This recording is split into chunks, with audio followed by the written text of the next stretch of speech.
Hei kamu yang sukanya menghina Tuhan Yesus, ada ayat buatmu. Wahyu 22 ayat 12. Sesungguhnya aku datang segera dan membawa upahku untuk membalaskan kepada setiap orang menurut perbuatannya. Tuhan Yesus berjanji untuk datang lagi dengan segera. Jangan menghinanya, tunduklah padanya, percayalah padanya. Karena dia akan membalas setiap orang menurut perbuatannya masing-masing. Amin. A'udzu billahi minasy syaithanir rajim. Bismillahirrahmanirrahim. Bismillahirrahmanirrahim. Assalamualaikum warahmatullahi wabarakatuh. Alhamdulillahirabbil alamin wassalatu wassalamu ala asyrafil anbiya'i wal mursalin wa ala alihi wa sahbihi rasulillahi ajmain. Rabbi shrah li sadri wa yassir li amri wa hlul 'uqdatam min lisani yafqahu qawli. Alhamdulillah, puji syukur kita ucapkan kehadirat Allah Subhanahu wa taala yang sampai hari ini Allah masih memberikan kesehatan kepada kita semua. Salawat dan salam kepada Nabi Allah Muhammad sallallahu alaihi wasallam. Allahumma sholli ala Muhammad wa ala ali Muhammad. Uswatun hasanah buat kita semua. Contoh suri tauladan hidup untuk seluruh umat manusia. Saudara sekalian, pada kesempatan kali ini kembali kita akan memberikan tanggapan, reaksi terhadap video yang baru saja kita saksikan bersama. Saya tidak tahu ini siapa orangnya, namanya tidak tahu, statusnya sebagai apa juga saya tidak tahu. Bagi yang tahu tolong sampaikan saja di kolom komen. Yang jelas penyampaian dia tadi menyatakan suatu peringatan, suatu peringatan yang disampaikan kepada orang-orang yang dianggap menurut dia adalah menghina terhadap Yesus, begitu ya. Pertanyaannya kepada siapa dia tujukan pernyataan itu? Saya juga tidak tahu kepada siapa. Cuma yang jelas, kalau menurut hemat saya itu mungkin itu ditujukan kepada debater-debater Muslim yang sering memberikan satu pernyataan-pernyataan ataupun ulasan-ulasan tentang ketuhanan Yesus, dan itu mungkin dianggap dia sebagai satu penghinaan. Kemudian dia menyampaikan Wahyu pasal 22 ayat yang ke-12.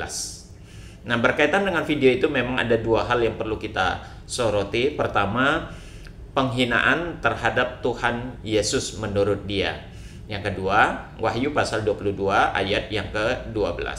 Dia sampaikan itu tentunya kepada para debater Muslim, kepada para kristolog-kristolog Muslim yang sering mengulas tentang ketuhanan Yesus. Baik, langsung saja. Berkaitan dengan video yang kita saksikan tadi, kita memberikan reaksi dengan pernyataan pertama. Wahai kamu yang mempertuhankan Yesus atau yang menjadikan Yesus jadi Tuhan atau sebagai Tuhan, ada ayat buatmu. Yakni Matius pasal 7 ayat 22 sampai 23. Dengarkan baik-baik. Pada hari terakhir, banyak orang yang akan berseru kepadaku, Tuhan, Tuhan, bukankah kami bernubuat demi namamu dan mengusir setan demi namamu dan mengadakan banyak mukjizat demi namamu juga? Pada hari itu, pada waktu itulah aku akan berterus terang kepada mereka dan berkata, aku tidak pernah mengenal kamu. Enyahlah daripadaku, kamu sekalian pembuat kejahatan. Saudara sekalian, berkaitan Matius pasal 7 ayat 22 sampai 23 ini, saya rasa sudah cukup jelas begitu ya.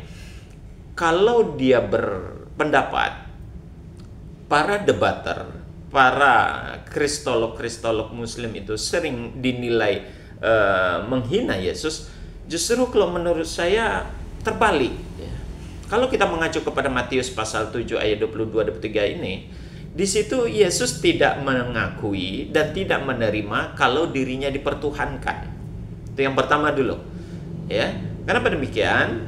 Justru di sini orang-orang yang mempertuhankan Yesus, orang-orang yang memanggil dan menganggapnya Yesus itu sebagai Tuhan, kelak di hari akhir, ya, kata Yesus, enyahlah kalian dari hadapanku. Pertama, Yesus mengusir mereka itu. Ya, aku tidak pernah mengenal kalian. Yesus tidak mengakui dan tidak mengenalnya. Ya, karena kalian pembuat kejahatan. Jadi kalau menurut ayat ini, siapa sebenarnya yang menghina Yesus? Yesus dijadikan Tuhan, padahal dia sendiri tidak mengakui dirinya itu Tuhan. Kenapa? Karena memang Yesus sendiri sudah punya Tuhan. Jadi Yesus sendiri punya Tuhan. Ya. Yohanes pasal 17 ayat 3, hidup yang kekal itu yaitu bahwa mereka mengenal Engkau satu-satunya, ya, Allah yang benar, dan mengenal Yesus Kristus yang telah Engkau utus. Yohanes pasal 17 ayat 3 ini memberikan penjelasan bahwasanya Yesus yang kalian pertuhankan ternyata dia punya Tuhan. Siapa Tuhannya? Yakni Allah. Dan di dalam ayat ini juga, Yesus yang kalian pertuhankan, justru Yesus mengakui dia hanya seorang utusan. Sebagai utusan. Utusan dari siapa? Ya, utusan dari Allah, Tuhannya. Jadi kalau kembali, siapa sih sebenarnya yang menghina? Ya, yang merendahkan Yesus itu sendiri, yang memperolok-olok Yesus sendiri, tentunya orang-orang yang mempertuhankan dia. Jelas-jelas dia mengatakan dirinya bukan Tuhan, dia sendiri punya Tuhan, yakni namanya Allah, dan dia utusan, malah dia yang dipertuhankan. Ya. Markus pasal 12 ayat 29 juga lebih jelas. Yesus menjawab, ya, atau jawab Yesus, hukum terutama ialah, dengarlah hai Israel, ya, Tuhan Allah kita, Tuhan itu Esa. Di situ lebih eksplisit lagi menjelaskan bahwasannya Yesus punya Tuhan yang namanya Allah, dan dia Esa, bukan Trinitas. Ya. Ini yang dijadikan diputarbalikkan tentang konsep tauhid terhadap Tuhannya Yesus. Ya, bukan Yesus yang dipertuhankan. Jadi siapa sebenarnya yang menghina Yesus ini? Orang yang mempertuhankan Yesus atau orang yang menganggap Yesus itu sebagai utusan? Siapa coba yang menghina? Atau siapa coba yang mempermainkan Yesus itu? Jadi kalau berdasarkan ayat-ayat ini, justru orang-orang yang mempertahankan Yesus itulah yang menghina Yesus. Ya. Belum lagi kalau kita lihat kepada ayatnya yang lain, ya, apa yang disampaikan oleh Yesus di dalam Matius pasal 15 ayat 8 sampai 9. Bangsa ini, kata Yesus, memuliakan aku dengan bibirnya, ya, padahal hatinya jauh daripadaku. Ya. Percuma saja mereka beribadah kepadaku, sedangkan ajaran yang mereka ajarkan adalah perintah manusia. Bayangkan, kalian mempertuhankan Yesus, ya, itu tidak sesuai dengan konsep ajaran Yesus. Yesus sendiri mempertuhankan Allah. Siapa yang menganggap dia sebagai Tuhan? Yaitu perintah manusia, ajaran manusia. Siapa manusia yang mengajarkan itu? Siapa lagi kalau bukan Paulus? Itu yang menurut Yesus tertuang di dalam Alkitab sendiri dan dalam Bible sendiri. Matius pasal 15 ayat 8 sampai 9 tadi. Ya, bangsa ini memuliakan aku dengan bibirnya. Percuma mereka beribadah kepadaku, padahal mereka mengajarkan perintah manusia. Itu justru lebih menghina ajaran Yesus itu. Menghina. Makanya di dalam Yeremia pasal 4 ayat 22, apa dikatakan? Sungguh bodohlah umatku itu. Mereka tidak mengenal aku. Mereka adalah anak-anak tolol dan tidak mempunyai pengertian. Mereka pintar untuk berbuat jahat, tetapi untuk berbuat baik mereka tidak tahu. Bayangkan, sadis. Ya. Orang yang mempertuhankan Yesus di dalam Yeremia, ya, dia tidak mengenal Yesus itu siapa sebenarnya. Mereka hanya bisa berbuat kejahatan, tapi tidak tahu bagaimana caranya berbuat baik. Nah, itu coba silakan diperbandingkan siapa sebenarnya yang menghina Yesus.